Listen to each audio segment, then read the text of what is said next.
11 months ago today, I was sitting at home on the kitchen table, kind of just reflecting on my life, and I was really depressed. Felt so dark and just defeated and worn out.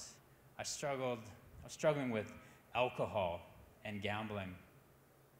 And so my wife, she was at church, so I was home alone, and she was with the kids, and I was just looking over the years where alcohol, how it started, and whereas when I took my first drink, I didn't mean for all this to happen. My nephew, Cameron, died of a heart surgery, and so that kind of, because I grew up knowing God, right, and I questioned God. And then later on, my mother passed away,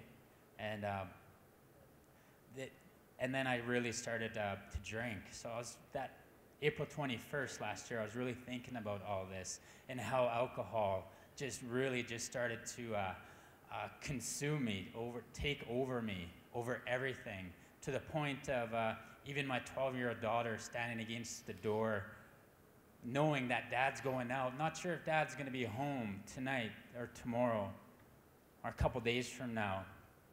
And she would cry and say, "Dad, please just stay home. We'll watch a movie, anything you want, just stay home." I would move her out of the way just because of the grip of the addiction that it had on me, just overpowered the thought of staying home with my wife and 4 children. And other things like, "Dad, are you going to take me to hockey? Dad, will you come to my parent-teacher interviews? Dad, will you come to my guitar recital?" Dad wouldn't. Dad was busy, deep into his addiction. I had a successful business, Enjoy Tile, where that went bankrupt, and that still didn't stop me. I kept drinking, kept gambling. So that April 21st, I was so convinced that in order for me to be there with my family, because I love my wife, I love my kids, in order for me to be there, I needed to end my life. That's how convinced I was. That's how I was blinded, how Satan, the god of this age, has blinded the hearts and mind. And that's what he did to me. So I contemplated a way to how to take my life. And just even weeks before that, my wife would come home with scripture verses that she heard here, sitting here. Joel 2:25, that God's going to restore everything the locusts have eaten. And I would say, yes, that's good. That's good for you. That's good for you and the kids. I don't want to hear that. Tarrant, the pastor said that all the backsliding Christians are going to be coming back. I said, yeah. No, that's good for you. So April 21st, I tried to hang myself. It didn't work out, so I consumed over 40 extra strength Tylenol and over 20 beer to try and end my life. I woke up in the hospital mad and upset that it didn't work. And it was at this point where I realized that I was glad it didn't work because I still loved my family, loved them. And sitting in the hospital, finally for one of the first times, I finally cried out to God. I said, "God, if you still have a plan for me, if there's still purpose in my life, if you still need me to do something, I need you to show me a sign." Within minutes, the nurse comes, she talks to me and talks about getting help. And at this time, I still wasn't wanting I didn't want faith-based help. I wanted secular help. And she goes, "I noticed in your file that you're considering Teen Challenge." So I said, "Yeah, see, we have to do blood work." She was talking about it. She goes, I know about that ministry. They can help you." My mom cuts hair there every month.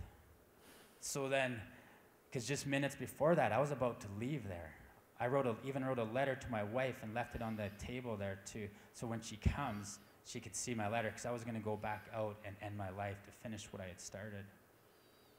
And just, that scripture verse, "The peace that surpasses all understanding to guard your hearts and your mind," I felt that day. 4 days later, I went to Teen Challenge, and my life has never been the same. My wife and I, we would start writing our daily diaries, how God's working our lives. And she was saying, "Tarrant, I hope you don't mind, I'm selling some things because we're losing the house, and we just because of my drinking and my gambling, I hope you don't mind the houses I'm looking at. Too bad you can't see them. And then they would start coming out on visit days and everything. And God was really starting to work in not only my life, but my family's life, and from people and supporters in the church families like yourselves that have helped me and helped my family. And as we were obedient to God, God just started blessing our family and restoring everything. And I'm happy to tell you today that God did restore our family, and I'm able to, bring them up here right now. And God provided a way to save our home. And God has restored my business. On May 4th, I start Enjoy Tile again and subcontracting through a well-known business in Saskatoon. And so I'm happy to say that I am home, and I can now be the husband that God has called me to be, and the father that God has called me to be. And I am declaring to you today that as for me and my house, we will serve the Lord.